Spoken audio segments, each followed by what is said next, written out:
Welcome to the Grit Diaries with Mon and Maz, a place where we share real stories meets real transformation.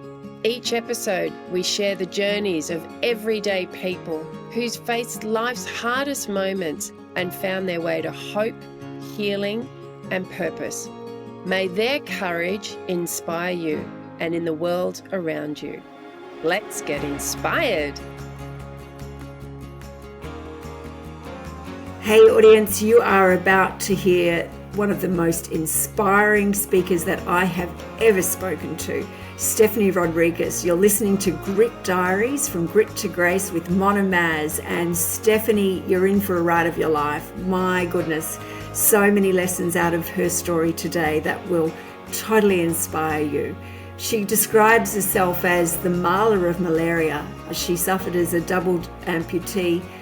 But what she's done with her story of grit and turned it into grace will blow your mind away. She's a digital goddess. She's an ambassador for so many very important causes, even a para-Olympian. Steph, you can't miss her. She really is an impressive lady. She's ambassador for Global Fund and also for the Women's Resilience Centre. Please tune in to listen to Stephenie Rodriguez.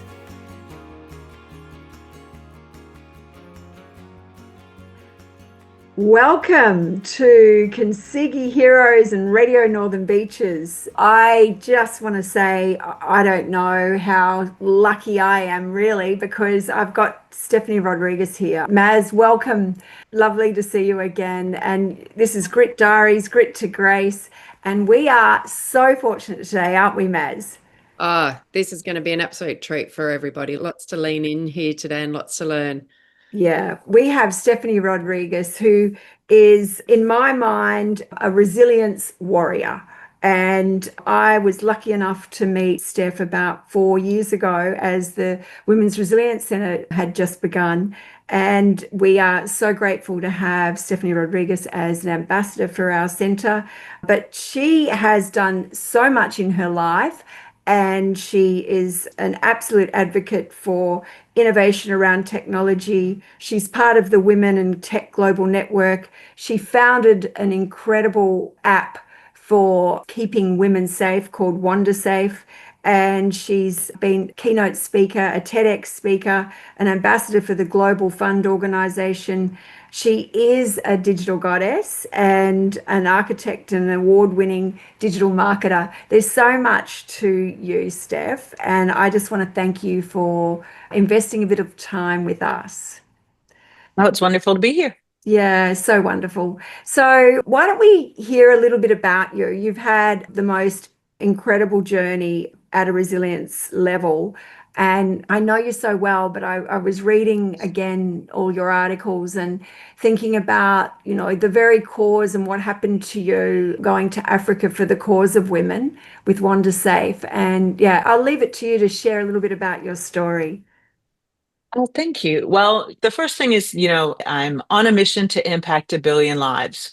And I set a time, because I believe in SMART goals, that I wanted to achieve this impact goal of 1 billion lives in 2025. And I don't know if I'll hit it or I won't, because I don't know every ripple effect of every action, every conversation, every podcast, every interview, every nurse that sees me in the hospital that goes and tells my story to someone else. So I won't clearly be able to know if I hit that number, but we can talk about the Global Fund and how I'm doing that a little bit later. But I am born in New York. I'm Puerto Rican by descent, so I'm a Latina. I grew up in a disadvantaged household in the United States, lower middle class, public schools. I was emancipated at 16 and moved out of home and had to work in a diner from 10 at night till 6 in the morning to just graduate high school.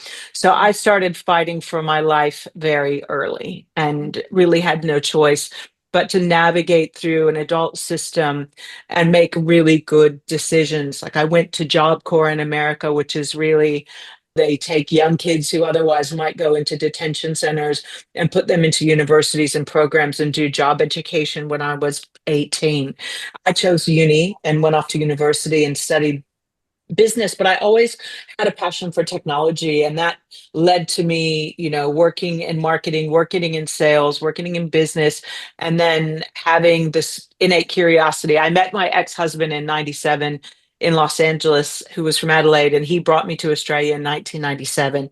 And that really began my life as an Australian and living here since then. So I am pleased to have dual citizenship, but I feel very Aussie in my heart, and I'm grateful for being here. And I started one of the first internet companies in Darwin, built some websites for the Oh, Australian government in 1998.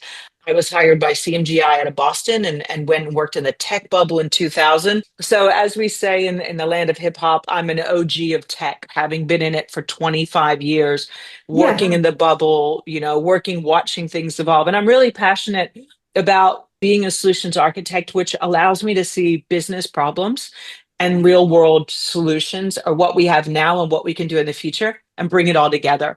And it was in that work I was doing on major projects with very large corporations like Club Med, like Sydney Airport, a lot of work in Asia Pacific and the SSP, flying all over the world as a businesswoman, and nearly getting raped in an elevator in 2015. That was my aha moment to creating an app to empower women and vulnerable people. So, there are a lot of vulnerable people, including disabilities and those who are of the LGBTQ community, that fit into that vulnerable space. So we created this app called Wander Safe, which was allowing people to be able to, one, signal if they were in trouble discreetly, have their loved ones or their business or coworkers or their flatmate know in 10 seconds that they were in trouble, and then know where they were accurately anywhere in the world within 3 meters, using some integrated technology. So if you Google Wander Safe and look where we grew from 2016 when we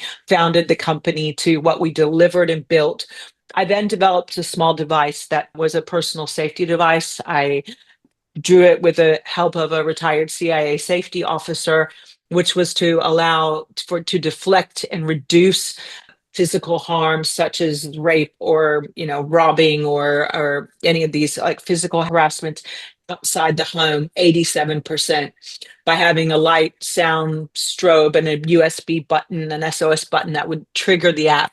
And I created it, and I found a factory in China. We built it, developed it, sold it into duty free. I got our first sale in 2018, won best new accessory in the travel industry in 2019. And that commitment to impacting a billion lives began, and I publicly said it in April of 2019 at a UN meeting in Geneva. Wow. And every time I would be interviewed, I would start with my premise and my promise and my impact goal as the first words out of my mouth. And I said it a bunch of times in 2019. And so that led me to an organization called Hive. I went to Nigeria because Hive Africa was holding their annual conference there, but also because Nigeria at the time had 10,000 women and girls a day being sexually assaulted a day in their country of 290 million people. That is just too many. And they had a need. Australia at the time was in denial about its problems with sexual and domestic violence. Oh, we don't have a problem. Let's not talk about it. Be the neighbors calling the police. So very hard to convince a country that wasn't quite ready to accept that it had imperfections, that it did. But I found markets like Africa and India, that there were millions and millions of these problems that we could solve by going in. My app is free. It's been downloaded in 57 countries, and we were developing product and selling it to companies like bookings.com, Revlon for their traveling training hairdressers, Deloitte for their traveling female accountants. So very B2B. My trip took me in September to Nigeria for a week and then on to India. I came home back to Canberra, where I was living at the time, and flew to Boston.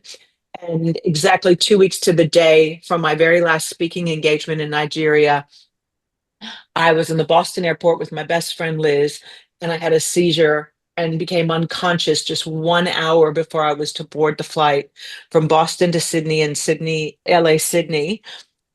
and was ambulance unconscious out of Massachusetts at Logan Airport and to Massachusetts General, the Harvard Teaching Hospital. And I declined critically, quickly, and rushed to ICU, where I was in acute septic shock and they couldn't figure out what was wrong with me. And one of my business colleagues, one of my investors, Dr. Zachariah Turner, who does a lot in the wellness space and in media, is one of my investors from WanderSafe, but he's also a close friend. And it was him who told the Harvard doctors to test me for parasites because he knew my business activity and said, just screen her. And it was he who told them. And when they did, they found out that cerebral malaria was 8% of my blood's volume. And I had complete organ failure, liver, kidneys, heart, because my body couldn't process that toxic, parasitic blood through my organs. And very quickly, they said, while they didn't know what was wrong with me, while they didn't have the anecdote, she's going to die. So I was 3 times. My family, my 13-year-old son at the time, was flown from Canberra to Boston to say goodbye to his mother. They were asking Liz whether she'd like to take me home in a box or in a jar, and pricing. The Australian High Commission was on, like, everybody was not expecting me. I had a 2% chance of survival. And you survived beyond. And I woke up. And when I did, though, I was completely paralyzed. And I remembered when they extubated me, they took the tubes out of my throat. Finally, the first words were, who the heck gets malaria? Because for everything I was fighting for, biohazards were not part of the things I was afraid of. So it was, 3 mosquito bites on my left ankle was all it took. You're kidding. Oh, no, cerebral malaria is the apex predator to humans. Mosquitoes are the Uber drivers and we are the restaurants. It's very simple.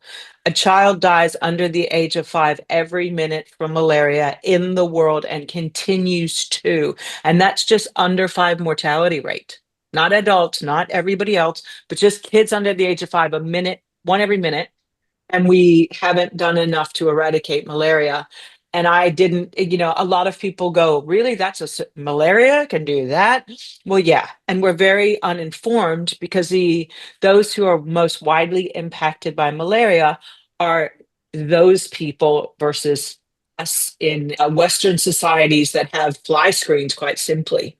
Your story too was like, you were weeks, you'd left Africa and you were traveling in the States, luckily close to a very good hospital, Harvard. Exactly. And the fact that you said in the time that you were staying in Africa, you were only stepping out from time to time. You didn't, it was just like moments. Didn't go on safari, didn't sit by the pool. I was so terrified because, even though I was there for a conference, I was the only person who looked like me. The only non-African, blonde-haired, blue-eyed individual that stood out like a sore thumb in an area that if 10,000 women and girls were getting sexually assaulted and I was there unaccompanied, I didn't bother to go anywhere I didn't need to. And I stayed in the hotel and went upstairs and downstairs and upstairs and downstairs in like we do at conferences. But on the last day, I had a speaking engagement outside the hotel. And they asked me to go outside and take photos with the delegates. It was 6 o'clock at night. And you know how big group pictures are where the photographer's going, okay, you guys move in. And okay, I want you to put your hands up, like all that stuff. So I'm standing on my mark, standing there waiting for everybody to do everything else. And 3 mosquito bites on my left ankle and, just didn't get AeroGuard in enough places. And, that was it. But I look at it, Simone, as my fate. It certainly pivoted me into a position that allowing me to achieve the impact goal I set. I think the universe, God, whatever you want to call it, whatever you believe in, heard my commitment and my ask. And I said, I want $1 billion. And they went, that's a pretty big check to write. There's some tax to this. You want big impact? You got to do big things. And what I was doing by itself would have never given me the opportunity to deliver on that impact goal if I didn't go through what would yet become my journey. Yeah. And I think it's worth highlighting when you talked about the stepping stones to that, it was about a 2-week incubation period. Yes. You were in Boston.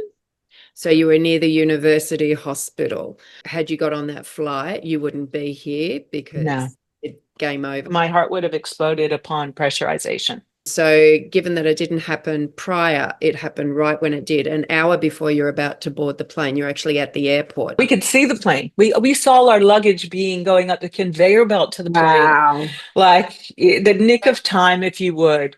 The sliding doors moments, the synchronicity is something that, when I look back over the journey, it's, every brick behind me is exactly in situ as it should be. Yeah. And Yes. so not to labor these points, I know that you've got so much that we really want to unpack, and just the volume of what you've already spoken about is just unprecedented. It's incredible. I can't wait to hear more. But for our listeners and our viewers, what part did you feel that you talked about, that it all kind of got lined up? One, it's like careful what you wish for, because you're getting what you asked for, and that reflects more of you than you ever anticipated. But you really sort of drawn that in, and you've made it, well, this is how it's going to be, and this is, how I'm going to make that impact. What part do you feel that, whatever you like to call it, the universe, that someone's, watching all this and co-creating with you, if you like? Well, in my journey, I mean, even not digging into my childhood or my early adolescence or how I got through university, but having to be a fighter from an early age. And I think we can teach resilience, and resilience might evolve in what that looks like based on life stage. But, having to make a conscious choice in my head that, it was going to be either go a good way or go a bad way. Like the circumstances were going to come at me. And I don't know. I've always said it's the prayers of my grandmother, God rest her soul, because she prayed for all of us and all of her grandchildren every single day. She was a strong woman of faith. She lived to 97, and she had 8 children. Like Wow. she, like Puerto Rican, we're Taino stock. But I always look back at every single peril I've been in, and I just know that the prayers of my grandmother were what gave me the unseen well beneath my feet when I thought I was tapped out. That was supporting me like roots of a tree. When we see a tree and we see how beautiful it is and thick and lush, or the width of the base of the tree, you have to know that exactly under that tree is the same infrastructure.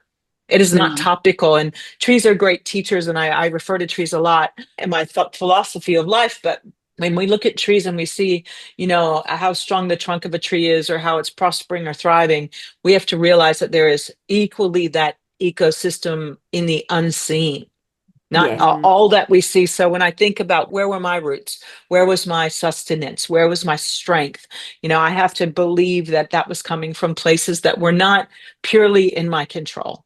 And I do credit, the prayers of my grandmother and to influence the choices I made, to wanting to be the best version of myself, to be a good example for my siblings, and to do the best I had with what I had and make the best decisions. Yeah. And I just love you tapping into, they talk about awe, right? And how when we get inspired when we see something bigger than ourselves, like looking at the ocean or the sun going over the desert. When you feel small, you feel big. And just listening to you talking about the impact of your grandmother, I had a grandmother like that too. She had such an impact on me. And I think we sometimes, living in nuclear families, forget the power of our ancestry, right? And I just love what you're saying about your beautiful grandmother. And I didn't meet her until I was in my 20s. Like she knew of me, but she didn't meet me. So this was all going on just behind the scenes. But when I finally met her in 2017, we had a family reunion of 70 of us in New York. And she was there and to meet my son and introduce my son to my grandmother, and bring 3 generations and multiples into that discussion, 4 generations. It was so powerful. But, she spoke and she said it. And then for all of the family that had never met me, because I've been in Australia for so long, to get to stand up and say, I firmly am grateful for those prayers and for being remembered, even when I wasn't present, that I look to, and there's no other explanation for it. There's no other way around it. Like, So there you are in this hospital with cerebral malaria. Talk through a little bit more about that situation and really what was some of the key significant moments for you. Well, as I mentioned, I got extubated in the ICU, asked what the heck has happened, and why is everyone here and looking relieved and terrified? Like the energy of my family, they would come in and cry when they saw me, and I was paralyzed. Everything, every muscle in my body had fallen off of me, and I couldn't scratch my own nose. And I'm thinking, okay, I'm awake. I've got stuff to do. I'm meant to be in the Congo for a women's event in November. This is October. Like, I got stuff to do, but my body was not going anywhere. Yeah. And it was a very harsh reality. And my feet, so I went into, because of the toxicity of my blood, I went into complete septic shock, severe septic shock. And if you know anything about sepsis, in treating sepsis in those, she's got 3 minutes to live, call the priest, say your prayers, it's game over, which happened. My family had a DNR, do not resuscitate, on me because they figured if my brain wasn't responding and my body gave out, like God wants her, let her go. So they said there's one thing we can do. We can give her vasopressors, which are adrenaline cocktails, and that would shove, by way of a decision, all of the blood, forcing it like a pump through my heart, liver, and kidneys to keep them moving when they wanted to not work anymore. But they warned my family in a quorum that if they did this, and again, we've got minutes here, make a decision. If we do this, she will have permanent and irreversible damage, and we don't know what that's going to look like. And they went, "Still sort it out. Just do it. Like, what do we got to lose? Just whatever we can try, let's throw everything at it." So they did. And then, 3 times in going through this, when I woke up, my right hand was bandaged, my 2 feet were bandaged, my toes were hanging out of the bandages, and they were turning purple. I couldn't move anything. And it was uncertain as to what had happened during that trauma and then what kind of results would be kind of in that recovery. But, not being able to get up, even though my brain was awake, my body wasn't cooperating. I couldn't scratch my own nose. I couldn't take myself to the toilet. I'm a single mom. And my son was 13 and at the time flown to my bedside, and he'd seen me in ICU on complete life support with 11 liters of fluid in me and something called methylene blue. So I look like a blue Michelin Smurf. Like, this is what you walked in and you saw. And I've seen photos. Like, it's confronting that this was me. But when, he was by my bedside, I was crying and I said, "Son, I don't know how I'm going to take care of you. And, like, I don't know what the future holds because I don't know enough about me to know enough about what this journey is going to look like. And you're 13. And he said, "Mom, life is 10% what you're given and 90% what you do with it." And that was like a mic drop moment. He was actually quoting Viktor Frankl, The Meaning of Mankind, written in 1938. And I'm like, where do you get something like that at 13? What was the origin of his thought? But for me, it was kind of from the mouth of babes come words of wisdom. It was kind of like him giving me this choice directive that I would internalize, because every single night they'd chase my family off at 7 and I'd be on the ward by myself. And my aunt had sent me a text, because we're Latinas, we're actually people of color, brown people. And she said, "Beyonce's performed at Coachella, and we love Latin music and hip hop. And my son's a rapper and I'm an ex DJ. So she said, you should check it out." And so I watched it. And I watched the full 2 hours of her being the first woman of color at Coachella to perform, which was historical. And so I said to my son, "Put my AirPods in my ears. I want to watch it again." And so this would go on every single night. And I would, in my head, dance and sing with Beyonce the entire show. I knew every step. I knew every pop. I knew every note, like again and again and again. And while I was doing this in my head, I was actually willing my body to return to strength. So in a very short period of time, I was able to use this as something to fixate on.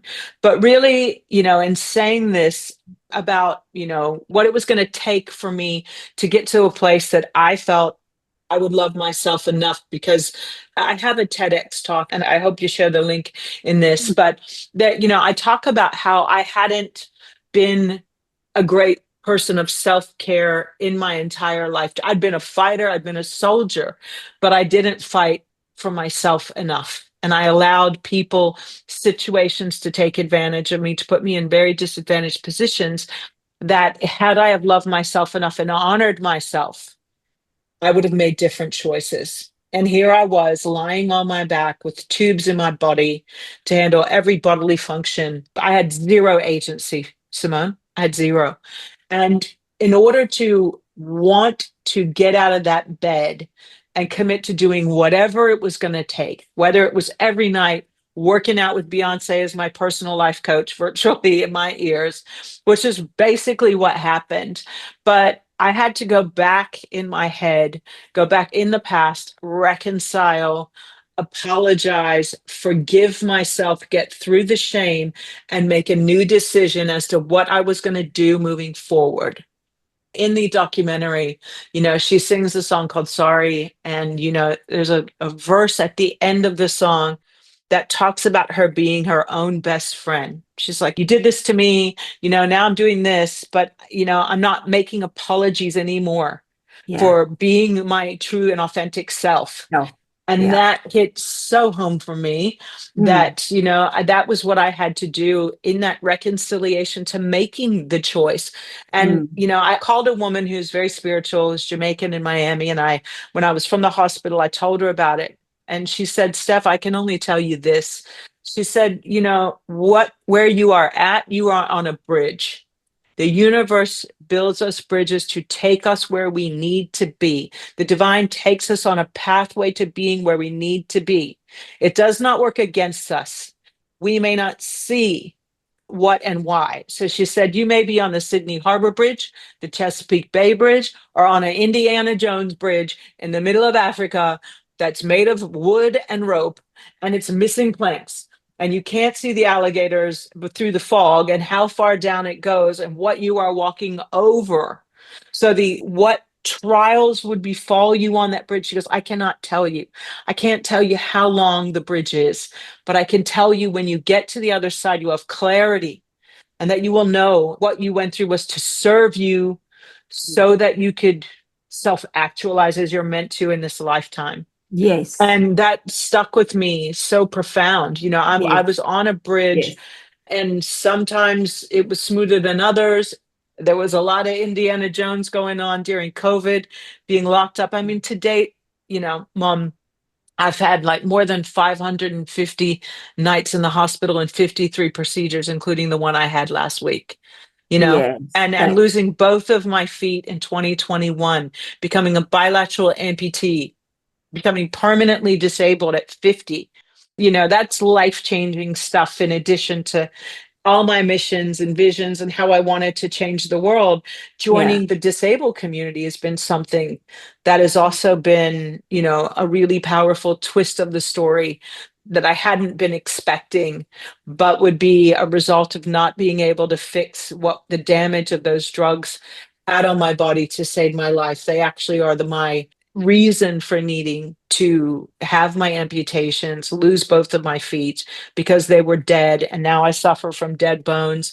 I'll be more bionic from the waist down in the next 10 years than I will actual bone, having Wow. replaced major joints, hips, ankles, Yeah. legs, Yeah. knees. And I can't believe your optimism when I saw you just this week in hospital with your 53rd operation, and you were still optimistic because you were saying, well, I'm lucky because I am just sending so many good positive beams into my body that my body is just trying to reproduce itself. And yeah, you can probably, being a nurse, Maz, you can understand exactly the words for it. But Steph, honestly, I could listen to you all day, but just hearing you talk about finding in your own learnings around what, the fact you hadn't cared for yourself, and looking at all the things and dealing with shame and looking at guilt and all these emotions that we all need to deeply process to make us better human beings. But you had on top of that, now with this disability of losing your feet, and also you were so speedy and getting the bionic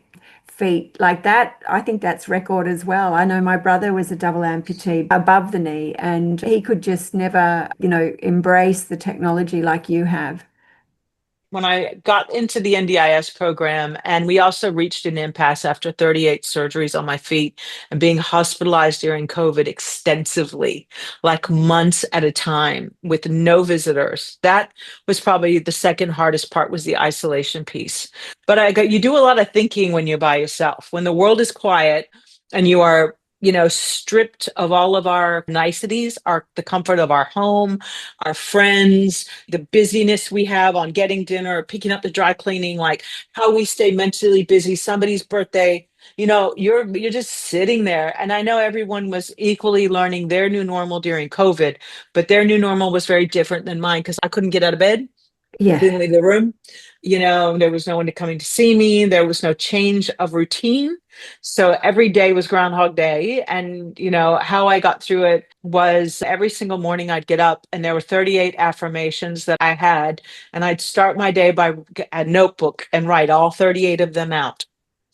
And then at the end of the day, when I was giving gratitude for my day, I would write them again so that I never lost my reinforcement of who I was, despite the fact that I lost all my labels. I wasn't a mother, sister, lover, friend, anything to anybody, CEO. I was just the patient number on my wrist for such a long time that was my identity. They wouldn't even call me by my name. They'd say, "Okay, miss, what's your patient number?" before they gave me meds or when they had to come in and take blood. So losing my sense of agency during those times, was really, kind of pivotal to, the internal work I needed to do in order to be who I am and be where I am. And, believing that, my body would generate. The first doctor who looked at me in 2019 in Canberra Hospital, I call him Dr. Hacksaw, in my references and my writing, because all he wanted to do was cut me off from the knees down. And my toes were turning black in my heels. And to lose 1/4 of my body in one go, both sides. I was like, no, you have not proven to me that my body will not regenerate and give me reason enough to believe I need to cut off my legs from the knees and lose 1/4 of my body's length for no reason. And just flatly refused. And that sent us on a journey to working with a different orthopedic surgeon versus a vascular who tried to regenerate. But we just got to a point where, the bones were dead in my heels. And no matter what we did, stem cells, we threw everything at it but voodoo, and nothing worked. And at that point, when the skin wouldn't close around the bones. So seeing your own bones, Mon, I don't recommend. I don't recommend anyone ever see their own bones because it's a really horrific situation. And if you're in there, you've got really major stuff wrong. And I think, Marianne, you'll agree. If you see your own bones, you're really stuffed. That's no bueno. Yeah, Yeah. that's the reason why we have this glamorous covering. Yeah, because you shouldn't see your own bones. And my fingertip, my bone was sticking out because they left the oxygen monitor during the sepsis coma, and it deadened my right hand. So I have a limb difference in my fingertips. Seeing my heel bones exposed and nothing would heal them. It was very frustrating. It was very disappointing to get the verdict like, we can't fix this after a year and many multiple surgical interventions to just try. But I believed in the best outcome, and we did all we could. But, it wasn't to say that, losing my feet to gain my mobility. 2 years in a wheelchair after not growing up in one was very difficult, Yes. and even just Yes. navigating your way as a disabled person, going from able-bodied one day to, manually trying to push a wheelchair, like, was a totally different life. And I just wanted to walk. I just wanted my legs back, Yeah. Yeah. And would you say too, something that you mentioned, Steph, was, you had wanted to create big impact. You wanted to impact 1 billion lives, but yet you also had that knowing that you had, in amongst all of this and everything that you'd had to go through, there was that piece that neglected oneself and self-care.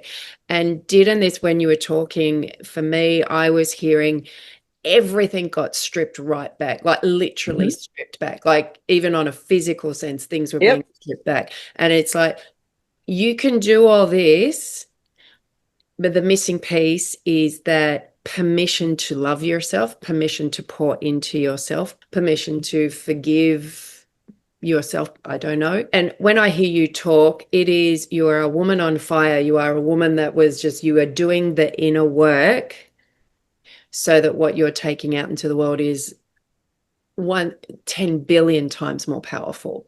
Yeah. Yeah. And again, I'm really aware of the people that are listening to your incredible story.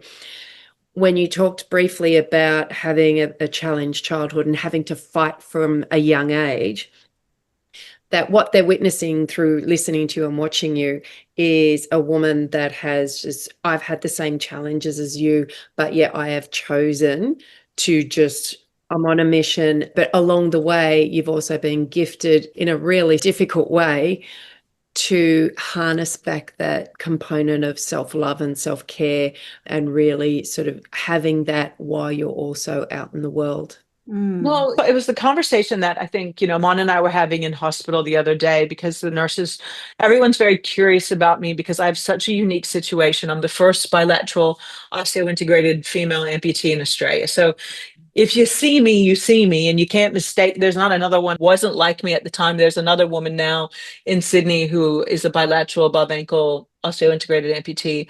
And we're very different. We do different things. But, if you see me, you see me. So in the hospital, every time I've gone back, I see some of the same nurses. I see some of the same staff. They're like, what are you doing back here? How are you going? It's lovely that I'm on a first, name basis with my medical team that see me on the wards repeatedly. But, I know nurses and I feel for them because they get, and you would appreciate this, you can get some really grumpy people that don't make your job easy. And to go and get their energy when you walk in their room, versus somebody who's positive, and, the day's not going to be great because it's not a day spa. I call the hospital the worst day spa ever. Oh, yeah. But when I saw you, I was like, oh my goodness, Steph, you look like you're sitting in a day spa. You're just so glamorous and looking beautiful. I just love what you said. Of course. Well, I make this reference to the hospital staff, and again, in hope of that impact mission. I mean, every single day when I wake up, before I open my eyes, I go, does something hurt? And usually it's something like my feet, my hips, my shoulder, like there's pain somewhere. But I'm like, thank tiny Jesus, because that means I'm still alive. So the next decision I make in that moment is, am I going to have a good day or a bad day? And it's literally like green pill, blue pill, whatever you like, it's just a choice. And when you say today's going to be a good day, it doesn't mean that you're not in pain. It doesn't mean that it's not raining right now outside. Like, the rain falls on all of us just the same, pain situations, but it's how we decide to view what's going on. And our attitude is exclusively the thing that we choose. Yeah. It's a good day or a bad day. And I always go, if I'm breathing, I'm achieving, it's a good day. Even if I'm in pain, on my worst pain day, I'm still alive. I'm still here. I can still make an impact. I still get to watch my beautiful son grow up and become the man that I hope he becomes, and see my friends and make a contribution to those outside of myself. And it is in finding those purposes outside of ourselves that we make meaning. And, it's very easy to sit and feel pity. And it would be very easy for me every day to go, you know what? Bad day. I'm not getting up. I'm not brushing my hair. I'm not taking a shower. I'm not going to put lipstick on. I'm not going to, pick up the phone. I'm not going to do the laundry. I'm going to lie in bed and feel sorry for myself. And it's not to say that there's not that choice, but even the choice is uniquely individual. So people also go, oh my God, but you have something that I don't think everybody can do. And I'm like, oh, rubbish.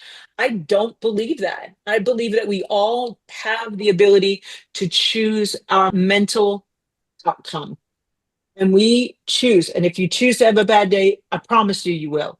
And if you choose to have a good day, you find levity in the things that don't work. You find it funny when you can't zip the back of your dress because you don't have the right fingers and you're there wrestling with zipper. Like, those are funny moments in my day when it takes me 25 minutes to put my shoes on because I can't get my prosthetics into the shoes I want to wear. And so I'm running late. Like, it's all comedy almost, but it doesn't make the pain go away, and it's very interesting.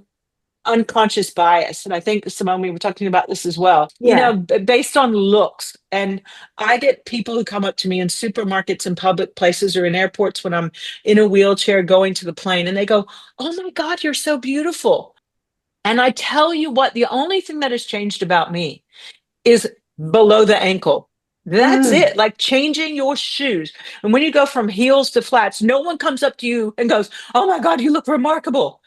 But that, I mean, it's such a minor part of my body, but Yes. yet it compels people to have to make a statement, which indicates what disability is perceived to be Mm. versus the reality of this situation. And when someone says it to me, I know that they are being sweet and they genuinely feel like they're paying me a compliment. But what I hear is, you think that disabled people should look a certain way. Mm. Because I'm in pain, does it mean I need to look sick? How do I look sick? I'm not sick. I have pain. I Mm. don't have cancer and I'm not getting chemo. I'm living with chronic pain and disability. Like there's a huge difference between having the flu and not having the flu. And I think a Yeah. lot of people have the flu, Yeah. and when you Yeah. do, you are in bed. You Yeah. do look Yeah. terrible, feel Yeah. terrible. Yeah. But, Yeah. living in chronic pain doesn't make it easy. It just makes it a No. fact of life. But Yeah. I look at it like, if I'm in pain, I'm still here. The day Yes. I wake up and I'm not in pain, I need to check out my surroundings, open my eyes, and hope I'm sitting on a cloud, because Yeah. that's going to be where I'll be the day that I wake up and I'm not in pain. Yeah, I just love that attitude. And I literally, you shared that with me the other day, and I woke up the next morning and said, "Gonna have a good day." And I was thinking totally about you, Steph. It's such a good line. It is our choice to choose to be happy, to choose to be sad, to choose to be angry. And why not choose? Honey's so much easier, isn't it, than vinegar? So, yeah, I just love that. So, Steph, you charter so many important causes, particularly the Global Fund for the cause of stamping out malaria and I was interested to hear what you said. Is it 5,000 people every hour are dying in the world of malaria? Is that right? No, Yeah. no, a child a minute under the age of 5, but Right. that's not anything related to, the stillborn babies and above the age of 5 for deaths and fatalities in adults. So that's purely just the numbers we know on the under the age of 5. And, the Global Fund, run by an Australian woman who is the chairman, Lady Roz Matura. She married the Prime Minister of Papua New Guinea, but she has a very strong involvement in the Australian Defence Forces, and that's how she got her ladyship. And I actually keynoted virtually the Rotary's Malaria Congress a couple of years ago. And she and Peter Cosgrove, they heard my keynote, which I filmed virtually because I was in Africa doing the TED Talk. And I was invited to the Global Fund's office in Geneva to have a meet and greet because they had heard about what I was doing with Rotary here in Australia. And I went in, and Lady Roz, I had no idea who she was, sat in on that meeting with the head of partnerships and family offices. And they said to me, your story's so strong. We need a champion because our next replenishment, and they raise money every 4 years. They work in partnership with the Gavi Foundation, which make the vaccinations that are important. And the Global Fund have 3 tenets. They have HIV, TB, and malaria being the biggest. So these are the 3 biggest killers, the 3 things that hold back the largest of communities and the largest economies. So these are their 3 tenets. And they said, "Would you be our change maker?" And I'm like, "What does that involve?" And they're like, "Well, we need somebody to be at these important positions to be able to tell presidents, prime ministers, and heads of state that determine what they're donating to the Global Fund." Australia is the number 12th donor. I can tell you Japan itself donates $1 billion. So you look at these economies and think of and how they're donating to creating global health infrastructure in 120 countries. Now, I said I had this goal of 1 billion lives in 2019 and repeated it. And I never thought that an organization like the Global Fund in Geneva would approach me to be their change maker. And I tell people who don't understand what that means that I am the Malala of malaria. Yeah. Very simple. Like, if you know Malala's story, That's my role with malaria. And I am at the service of the Global Fund this year. And, even next week, going to Parliament to address, the Australian Parliament and talk about the need of a parliamentary breakfast. So, I've been at the UN General Assembly. I've worked with people like David Beckham. I had lunch with the Chelsea Clinton and the Clinton Foundation lunch to talk about the importance of funding global health infrastructure, where we're regulating markets for vaccines and creating equanimity in the partner programs. 120 countries, that's a lot of reach. And for every life I can change, for every dollar I can help them raise, that's where I'm going to hit my impact goal, Sim. And I won't know, but it's just given me the vehicle. So Yes. I said I wanted it. I stuck by it. I never lost sight of it, despite all the tax, that long bridge, that process, the Yeah, it wasn't loss. quite the bridge you expected. No, but here I am. And Yeah, this gives me and enables me it to be able does. to use my voice and my likeness and my efforts with an organization that truly can make that impact where I could have never done it on my own. So I Yeah. think everything happened exactly the way it should. Yeah, I just thank God you didn't get on that plane.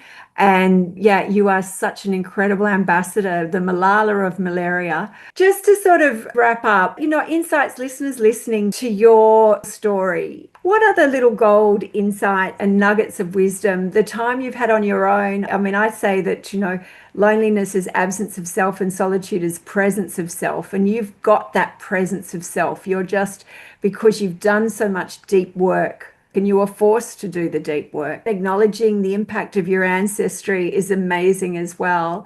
Tell me, is there any other key messages that you'd like to get out to the audience listening across Australia? Well, one of the things that I'm really proud of and through disability is, finding purpose post life change, 50, disabled, losing my legs. And then what did I gain?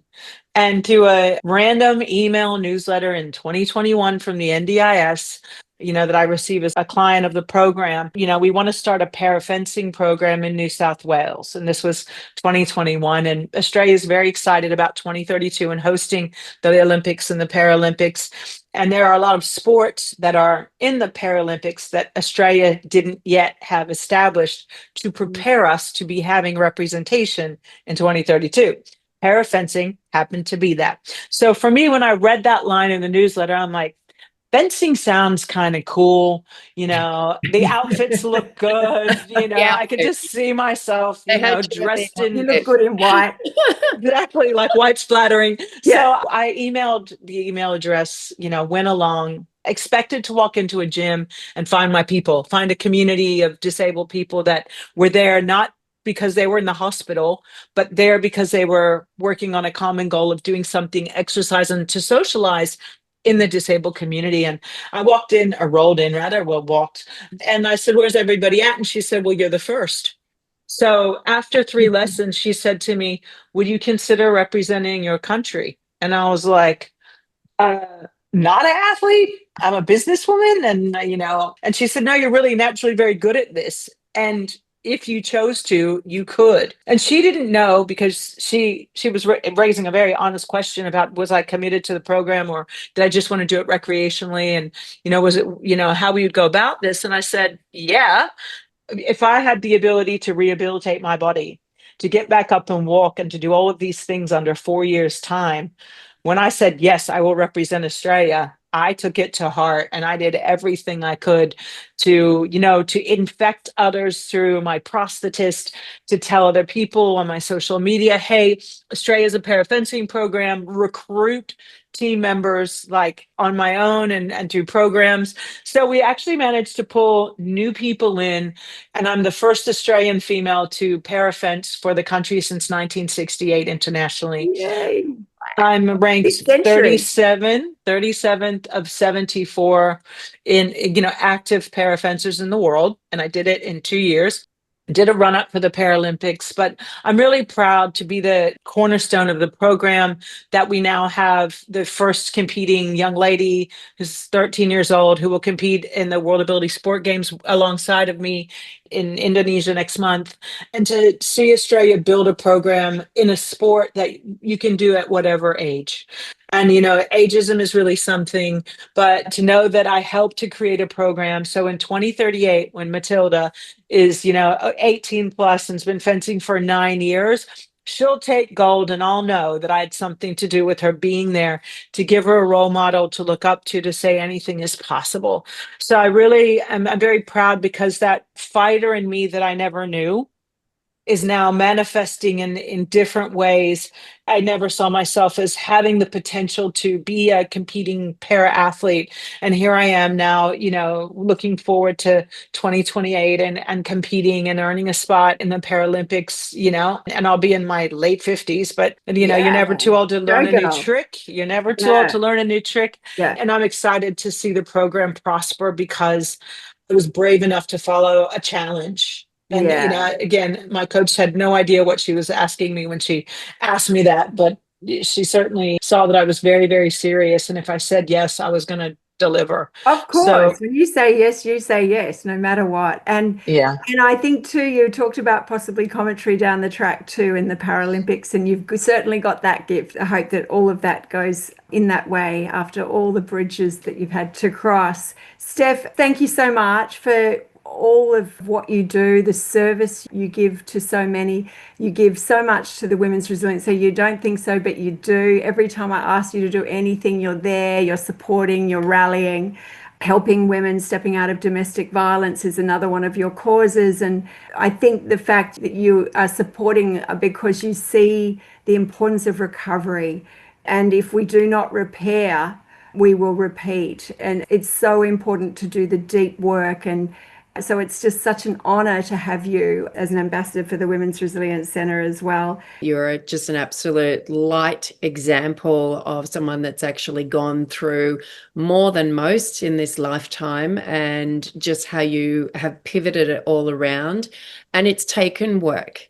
And I think there's, that beautiful saying that if thoughts can make you sick, then thoughts can also make you well. Actually physically change the structure of what's actually going on within the body, and you have had to do the work.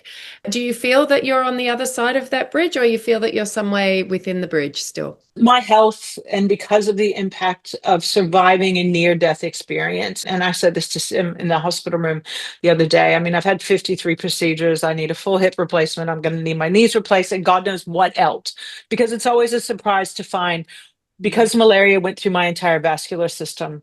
Like my veins can't do certain things. Like, it's always going to be a surprise. So from a health perspective, today will probably be the best day I'll have moving forward, because I'm never going to recover, grow my feet back, not need medical intervention, not be in pain. But the opposite of that is death. So I'll take whatever's on this side of the good side versus the non-side. And that's the way I see it. So I know my health is always going to be a journey, but again, to doing as much as I can for as long as I can with as much as I have, with the best possible attitude. And that's all I can do. And in seeing, like, am I able to work on my impact goal? Am I able to leave a legacy and create lasting change? My motto is live your eulogy. Live every single day as you want to be remembered at your funeral. When someone stands up in the church or the hall and says what you were, if you write all that down and make it your business plan for your life, that's what you will do. And I live every day my eulogy on, I want to be remembered as X, Y, Z, and I just keep doing it. And I will run out of time. I'm in overtime since October, whatever day it was I woke up from the coma. I had a 2% chance, and Harvard doctors said, we didn't think you were going to make it. So every day I'm like in basketball, but I'm 6 years almost down the track.